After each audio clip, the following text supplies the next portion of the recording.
Dearest gentle listeners, you are listening to the Ladies Bridgerton, the talk of the town. We are your effervescent hosts, your neighborhood-friendly Kiwi touch from Middle-earth, New Zealand. And Patty, Regency romance enthusiast, currently writing her high vibe and loved era. We're choosing to truly dive into our favorite reference fandom and discuss how Bridgerton characters would play in the world of Harry Potter. And whatever number we land on, that correlates with those four. Otherwise, we will re-roll. Yes. We will then discuss. Now, we could just talk about those four, but then we're not rolling the die and it's not as fun. So come along and get nerdy with us as we play Fandom Alchemy. So this week we'll be covering Kate and Anthony, Sophie and Benedict, Michael and Francesca and John, and Lucy and Gregory. So I actually think that the dice split us up pretty well last week to give us a good range in each week's kind of breakdown. Okay. Let's roll for our first. Where's my dice? Our first couple of the day. Number 7. Starting out, Lucy and Gregory. Well, Lucy, I think, for me, gives Luna Lovegood a little bit. She does, actually. Lucy is very... loves her friend to the point of her own detriment. Mm-hmm. And Luna's very much the same. And Luna's really like kind of her own person, but doesn't see it that way. Like she accepts her uniqueness later, but in the beginning, like she doesn't feel like she's weird or anything. She just is who she is. And she understands that everybody's got to come around to her. Lucy's house. She is... okay, I have all the houses. Lucy, I think, would be... I think she's a Hufflepuff. I think she's I'm trying to get some... Huh? She's a Puff. I think she's a Puff. I've been trying to get somebody in that house. No, but that's why I said all our Puffs are going to be coming up. Benedict's a Puff. He and Lucy are in that house together. There is a whole bunch of Puffs. Because Gregory's not a Puff. He could go either way. So a Puff is hardworking, determined, tenacious, loyal, honest.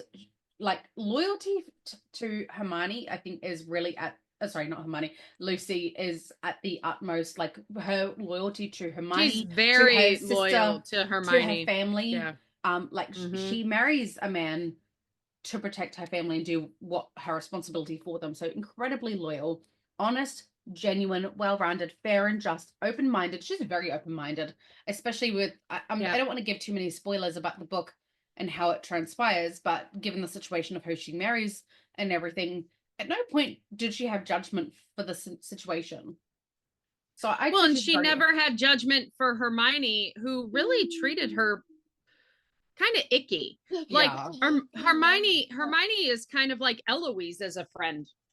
Like show Eloise. I need this baby. No, darling. Yeah, so I definitely would put her in the Puff house. Finally, Patty got a Puff. That was hard fought. Okay, stop. Okay, so Patronus for Lucy. I need your permission to have your son's likeness in the video, since I had said I was going to be editing these for you. Yeah, I know. He's okay. Okay, Patronus for Lucy. I feel like she's sort of like a unicorn, to be honest. I think she is mystical and magical, and I got a good one. Okay, what is it? It's still a mythical creature. Mm-hmm. She got kidnapped. Mm-hmm. She knows being trapped. She was almost trapped in a marriage. Then Gregory kidnaps her. She's a Pegasus. She wants to fly and be free. I don't know if we have... so unique. Do we have Pegasus in? We do. I just boxed up my book of if she's not a Pegasus, if Pegasus is not in Harry Potter, then she's a hippogriff. Okay. Her Patronus is a hippogriff. I could go with that, actually. Because think about it. And the hippogriff was caught and trapped and couldn't go anywhere, and then he got to fly, and that's how Harry got to fly. And it's not just that, it's that they are incredibly proud creatures, but they are incredibly loyal to those that they like attach to. Like, hence why the hippogriff is always so loyal to both Hagrid and to Sirius, and like it was a huge loss when Sirius died. Like the hippogriff took it really hard. I wrote hippogriff. Okay, I love that. Hippogriff. Okay, spouse for Lucy.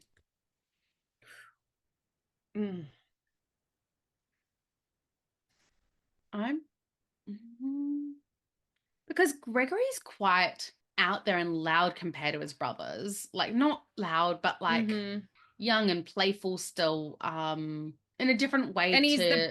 And he's the baby boy, so he is a little spoiled where he thinks he's just supposed to get what he wants. Life is meant to come easy to him. Yeah. He's kind of Draco. He's a little bit Draco-y. A little bit season 1 Draco, I'm thinking. Season 1, season 2. I'd like to not do that to Lucy. Just not as rude though. Yeah. You know? Not the rudeness. All right. Yeah, because these characters he's a little bit Draco, I can see it. All right. Who would be I can see it. And Lucy, I think Lucy kind of reminds me of how Draco's mother is with him too, and how her mother's love for Draco is what got him to his end point. Because a lot of Harry Potter was about a mother's love and what it does for a boy. I know what the boggart would be. What's the boggart? I don't know how to make this fit quite, but the boggart is more of a feeling than a physical manifestation, but I'm sure we could make it a physical manifestation somehow. It would probably be like Hermione in a wedding dress. And it would be the person that she loves marrying Hermione instead of her, or the person that she loves being in love with Hermione instead of her, because her whole entire life is her thinking that someone is approaching her to show an interest in her, but actually it was just their way of getting closer to Hermione. That was her whole entire existence up until that point. And she loved Hermione, so she was like, yeah, I tolerate it, that's fine. And I think, though, that because that happened so much, she was resigned to it. So I don't see it so much as a fear. But I think it would have been a fear when she fell in love with someone. Yeah. When she fell in love with someone, if that person, like, I think she felt like, I don't really care because these aren't people that I'm interested in. But if it were someone that she was interested in and she was in love with them and they still chose Hermione over her, that's where that would have been. Ooh, and I kind of think her boggart would be like, kind of like what we said that Colin was gonna do with Marina, like marry Lucy because he can't marry Hermione. Yeah. And he marries Lucy to stay close to Hermione. So she finds out after she's already wed that he doesn't love her. He loves Hermione. I think that would be her boggart. Like, I entered into this lifelong thing with someone who I didn't recognize it beforehand, even though it's been the same thing I've dealt with my whole life. Yeah. Like, she would not only feel trapped, which Lucy gets trapped a lot and doesn't like it. She'd feel trapped. She'd feel stupid. And it would just be like, and that's my whole life. Yeah. Of course. Yeah. Okay. And favorite class? I think history. She really liked history. Like, she liked to read. She liked to read. I don't necessarily think she'd have a favorite class. I think she would just love the library. I said she loved the library, and didn't she also was one of her favorite places to read in like the orangery? Yeah. Like if she was ever like missing, that was where she was to be found. Yeah, so she would if she couldn't get peace and quiet in the library because Hermione and Harry and Ron are in there arguing with each other, she'd take that book and she'd go where all the plants are. Yeah. So partly she'd be the student who volunteers for library duty. She'd be the library assistant.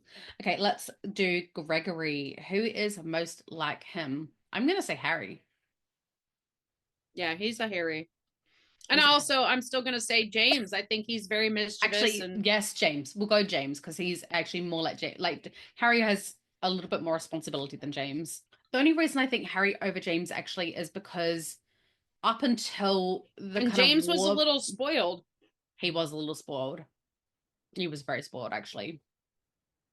But Harry had like not a real clue about where to go with his life up until Dumbledore's army was formed and kind of where I think it was book 5 or 6 where he decides that he wants to be he wants to be moody, you know, he wants to be moody. Yeah, he wants to be moody. So well, the thing is the whole point is he focused so much on his past in the first few books. He didn't really start seeing who he was and who he wanted to be until he started looking at himself, not as the orphan, not as the boy who lived, not as anything about his past. I think he was in survival mode. And I think Gregory is in a little bit, you know, those people who don't ever go after anything. They kind of just let life pass them by. And if something comes along, then cool, I'll take it. But like they are waiting for life to happen to them rather than going after the life that they want. Gregory gives me those vibes. Oh yeah, because the only reason he went after Hermione is because he thought it was expected. Like that's the kind of girl he would be expected to go after. And it was because Benedict had this whole great love at first sight, and so he thought a little bit like Colin, you know, going and asking Daphne, what did love feel like or look like for you? And she's like, it looked different for all of us. And, you know, she's like, mine wasn't like Benedict, where it was love at first sight. You know, it's different for everyone, and I think Gregory kind of fell into that trap of, well, we're all the same sibling. We're all, you know, we're all Bridgerton, so we all feel and think the same way. And so I think because he was the baby boy, he thought it was just going to be presented to him on a silver platter. Yeah. Yeah. Okay. He's just like, I got time. All my brothers didn't get married until their freaking 30s. House, I'm going Gryffindor. In the books. He's a Griff. He's a Gryffindor through and through.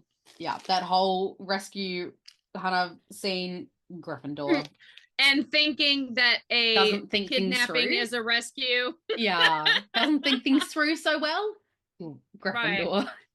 Like the hat like barely scalped him and is like barely touched his head and it was like Gryffindor. Yeah, didn't have to ponder that one at all.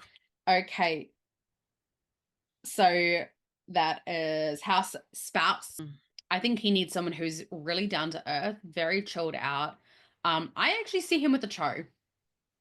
I was thinking Cho Chang. Cho Chang in the books is like really quite mellow, very intelligent, very very loyal. Like even though she had feelings for Harry, she'd already agreed to go out with Cedric, and she was going to follow through with her promises. Like that is very Lucy coded to me. So I think Cho Chang. I agree. Patronus. I think he has kind of a bull vibe. Charge and think later. Oh, a bull in a china shop for sure. And it's not from an angry point of view. It's very much just oh, there's something red, let's go after it. And like bulls aren't as angry as what people think they are. They're just like singularly focused. Yeah. Or I was thinking too, or like a goat, because you know how when goats get going, they're like they'll just knock all the shit over. Like they knock themselves over if they're a fainting goat. I mean, come on. But also are incredibly resourceful and can climb up mountains, like climbing up trees to go talk to the girl that you like. Okay, goat. Yeah. His Patronus would be a goat. All right, I vibe that. Okay, Bogart. I like that we're now like kind of joining to come to a collective rather than each having to have our own thing. Like we're just bouncing off each other to get to the perfect location. Right. Bogart. I think a Bogart for him would be him in clergy clothes or in an army uniform. Him being trapped into a life of servitude that he did not want. Yeah, because no Bridgerton bro wanted the life of a second, Servitude. third, or fourth son. Yeah. None of them. Yeah. Nobody wanted the clergy. Nobody wanted the army. They were like, No. ixnay with a hell no. And honestly, I think his boggart would be like, I think him in an army uniform. Yes, but I also think it's people seeing him, knowing, and him never being Gregory. Like Colin had an issue with being number 3, wanting to be a different Colin Bridgerton and people to get to know him outside of his family. Yeah. But I think Gregory's fear would be like somebody coming up to him and going, aren't you Antony's little brother? Or aren't you Colin's little brother? And never being Gregory Bridgerton. I think it'd be aren't you number 3 or number 4. Yeah. But no, I personally think that it's of well, that's Benedict coded because in the book everybody calls him number 2. Yeah. Okay. Favorite class. I don't think he I was thinking I don't think he has a favorite class. I think he's a Quidditch player and his favorite thing is Quidditch. No. Flying class is a class and see in first year, flying class is a class. Flying class is one class, but I think for him, like the sportiness of it, you know, the heights, the zipping in and out, and there being a competition, that's very Gregory coded. Quidditch is the Pall Mall of the Wizarding world. Yeah, it is. It is very much is. It is. It's getting a ball through a little hole, little wicket. That seems to be a you problem. You're a me problem. I want to be somebody's mess. You are my mess. Patty,